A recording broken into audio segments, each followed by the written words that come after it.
अपने भाई के मुक्ति के लिए गोकर्ण जी ने प्रत्येक तीर्थों में जाकर के श्राद्ध करते हैं, गया जी में जाकर के श्राद्ध करते हैं। सभी लोग गया में जाते हैं अपने पूर्वजों के निमित्त। तो गोकर्ण जी ने गया में श्राद्ध किया कि मेरा भाई मुक्त हो जाए। और ऐसे करते करते एक दिन गोकर्ण जी अपने घर को लौटे। जब घर में आए तो रात्रि में सो रहे थे, उसी समय उनके सामने एक विचित्र छाया दिखाई पड़ती है, मानो वह कभी राजा बन जाता है, कभी मनुष्य बन जाता है, अनेक प्रकार के स्वरूप धारण करता है। गोकर्ण जी ने कमंडल का जल लिया और उस छाया के ऊपर डालकर पूछा, तुम कौन हो?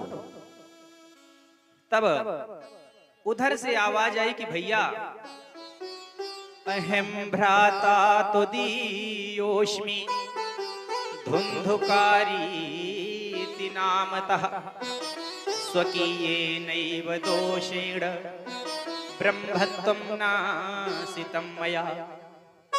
वह कहता है, भैया मैं कोई और नहीं बल्कि तुम्हारा भाई धुंधुकारी हूं, और मैं इतना बड़ा भयंकर प्रेत बना हूं, इस प्रेत योनि में मुझे बहुत कष्ट हो रहा है, इसलिए भैया आप मेरी मुक्ति का कोई उपाय कीजिए। गोकर्ण जी ने कहा, तुम प्रेत कैसे बने हो?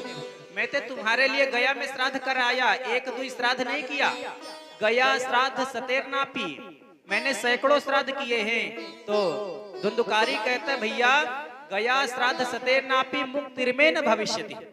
अरे एक दो नहीं, आप गया जी में 100 श्राद्ध कर दोगे तब भी मेरी मुक्ति नहीं होगी, क्योंकि मैंने बड़ा भयंकर पाप किया है और उन्हीं पाप के कारण आज मैं प्रेत बना भटक रहा हूं। आप मेरी मुक्ति का कोई दूसरा उपाय पूछिए, दूसरा उपाय खोजिए। गोकर्ण ने कहा, भैया इस समय आप अपने स्थान को जाइए, मैं कल इसमें विचार करता हूं। रात्रि में नींद नहीं आई। जैसे प्रातः हुआ, गोकर्ण जी समस्त विद्वानों से पूछते हैं, भैया मेरी भाई की मुक्ति का कोई उपाय बताइए। पर गोकर्ण जी परम विद्वान व्यक्ति हैं, तो कोई उनके सामने कुछ बताने को तैयार नहीं है। तभी गोकर्ण जी ने सूर्य भगवान से पूछा कि आप मेरी भाई के मुक्ति का उपाय बताइए। तब सूर्य भगवान ने कहा कि श्रीमद् भागवतान मुक्ति सप्ताह वाचनम कुरु, तुम अपने भाई को भागवत सप्ताह का वाचन कराइए, सुनाइए, अवश्य मुक्त हो जाएगा। इसीलिए गया जी करने के बाद में लोग भागवत कथा को सुनते हैं, ताकि हमारे जो पितर हैं वह प्रेत योनि से मुक्त हो जाए। तो गोकर्ण जी ने आषाढ़ के महीने में यह भगवान की दिव्य कथा का आयोजन रखा, और जब आयोजन रखा तो धुंधुकारी प्रेत योनि में है, तो एक जगह स्थान पर ठहर नहीं पाता क्योंकि वायु रूप में है। तो सामने देखा कि एक बांस था, उसी में सप्त ग्रंथि का, उसी में आकर के उसने अपना डेरा जमा लिया। जब कथा प्रारंभ हुई तो प्रतिदिन की कथा जब विश्राम को होती तो एक गांठ उसमें चटक जाती, और अंत में 7वें दिन में वह बांस की सप्त ग्रंथि टूट गई और उसमें से एक दिव्य पुरुष प्रकट हो गया। जैसे ही दिव्य पुरुष प्रकट हुआ तो उसको लेने के लिए विमान आ गया। जब विमान में बैठकर वह धुंधुकारी जाने लगा तो गोकर्ण जी के साथ जितने श्रोता समुदाय थे, सबने सोचा कि अरे कथा तो हम लोगों ने भी सुना है, फिर विमान केवल धुंधुकारी के लिए क्यों आया?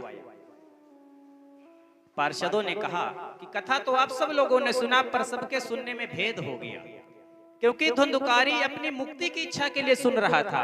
आप सब लोग तो कभी कथा में मन लगा, कभी दुकान में मन चला गया, सबकी अलग अलग कामना रही। कोई एक दिन आया, कोई 2 दिन आया, कोई आधे घंटे बैठा, कोई आया तो कथा में पर सत्संग अपना बगल में पड़ोसी से कर रहा बैठ के, कथा को सुन ही नहीं रहा।